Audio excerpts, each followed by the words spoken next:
Well, you guys voted in the Facebook polls on what I should be reviewing next, and I gotta say, guys, the race was really close. And by really close, I mean not fucking close at all.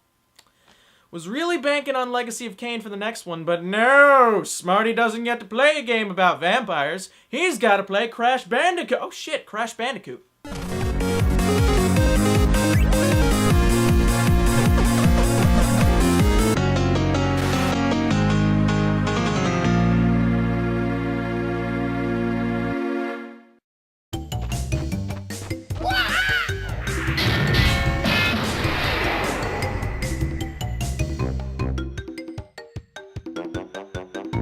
Crash Bandicoot has sold exceptionally well. As of November 2003, it has sold over 6.8 million units worldwide, making it one of the best-selling PlayStation 1 video games of all time.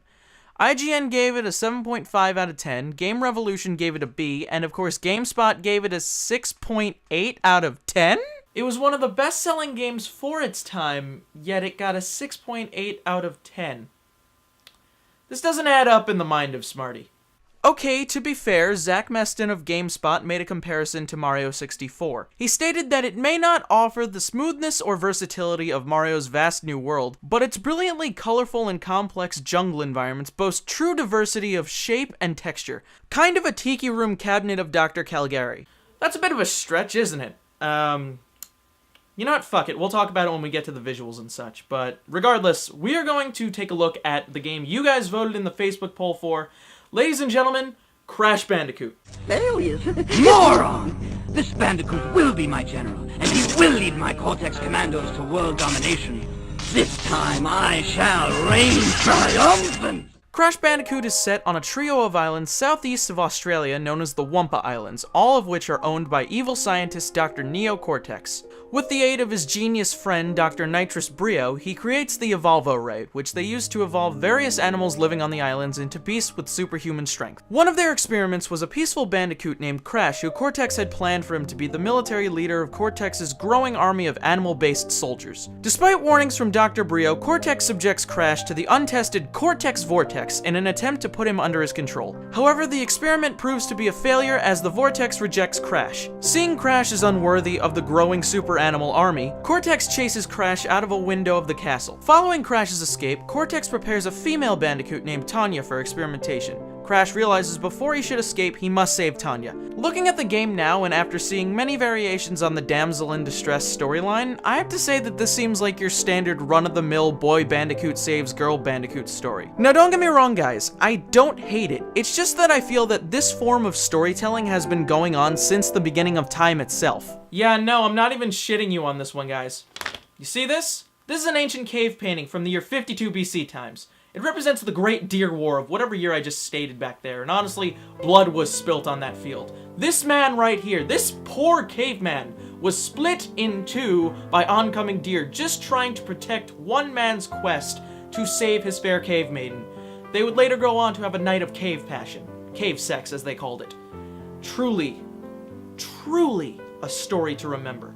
This painting should be preserved in museums and whatnot. Zack Snyder should make a movie out of this shit. It would be amazing. I should probably stop adding cave to things. It makes it sound a little... what's the word? Unfortunately, there's not a whole lot I could say about the story. It is a basic damsel in distress platformer. And frankly, the writing for the characters otherwise is pretty basic in itself. I mean, let's be honest with ourselves here. Was there really anything more to expect when it comes to the damsel in distress story? I mean, spoiler alert guys, you save the girl at the end. No big surprise there. I mean, from the moment you land on Insanity Beach, you know exactly what the fuck you are going to do from that point on. You, my friend, are going to save that bitch. I mean, it's like this with a lot of the other adventure games and platformers. Legend of Zelda? Save that bitch. Super Meat Boy? Save that bitch. Every Mario game ever? Save everyone. And then that bitch. But that bitch aside, there's nothing really left for me to say about Crash Bandicoot. It's basic. It's a basic story.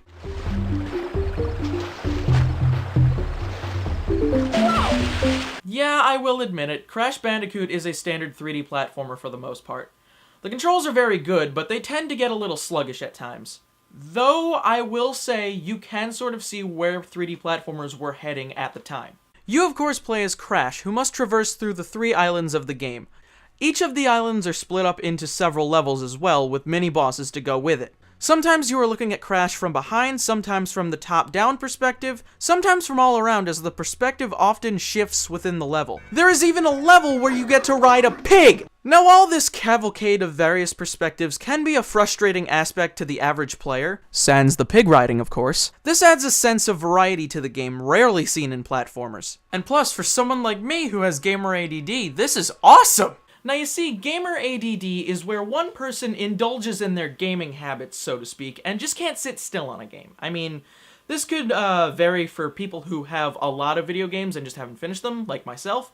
I mean, let's go take a look at my Steam list so I can show you just how many games I own that I haven't even finished.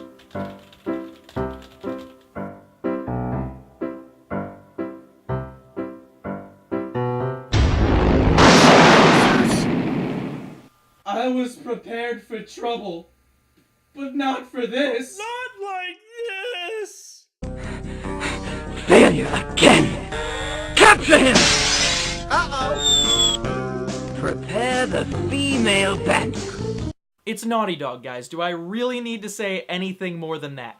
Naughty Dog has always excelled in game development. Every single one of the games that they put out did extraordinarily well. Even Jack X Combat Racing. Their worst game got a 76.96 on game rankings. That's still a C+ in academic merits. Still worth some sort of acknowledgement. Anyway, Crash Bandicoot really is a good-looking game for the PlayStation 1.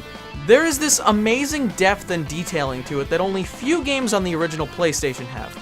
The backgrounds, the smooth animation, just... so gorgeous! As for the sound design, I gotta say that Josh Mansell did a fantastic job. Insanity Beach is actually one of my favorite tracks from the soundtrack. It has this tribal electronic combination to it that for some strange reason works very well together. But I guess that's what happens when the production for your sound design is partly done by Devo co-founder Mark Mothersbaugh. I really do like the sound design in Crash Bandicoot. Anyway, I really like the sound design. Anyway, as I was... Okay, that's it, motherfucker. You're going down! This fucking mask was the bane of my existence when playing this game. Yes, I get it, he helped you throughout the games, but frankly I felt he was basically a baritone Navi that actually did something instead of saying, "Hey!" the entire time. So by saying that he's actually not Navi, he's actually a lot more helpful than Navi. That doesn't mean I have to fucking like you. So that's it for Crash Bandicoot, guys, and honestly, it is a fantastic platformer to play. Also, it's actually quite interesting to play, and then look at how far Naughty Dog has come as a game developer. Yeah, have fun knowing that little fact. Now, before I actually end the review, there is one more thing I would like to talk about with you guys. I believe this is something that a lot of gamers do want to talk about, and they question it. So I have taken the liberty of writing a strongly worded email to Sony for their absence of a certain Bandicoot in a certain Battle Royale game. Now, hopefully this won't take too much of your time, maybe just an hour, but yeah, so let's get right down to it. Dear Sony...